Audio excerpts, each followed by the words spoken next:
Did you know that a couple of families had a shootout with aliens back in the 1950s?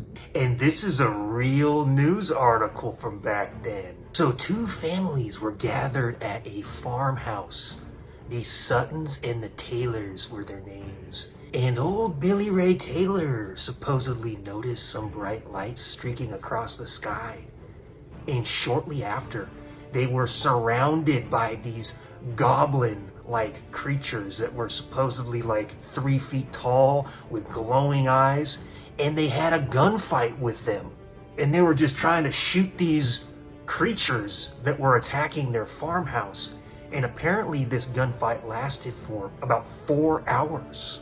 And they ended up eventually escaping the house, going to the police station, and this whole thing was investigated, and they never figured out what actually happened.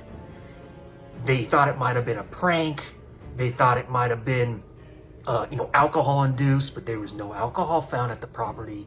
And they also seemed extremely scared, the entire family, when they got there. So it was most likely not just like a prank that they were trying to pull on anybody.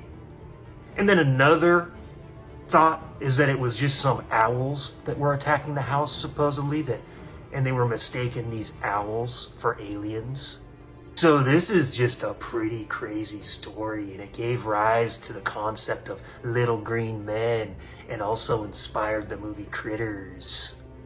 So we may never know what happened to the old Suttons and the Taylors that day, but it's a pretty wild story, and it sounds like they were shooting at something that night.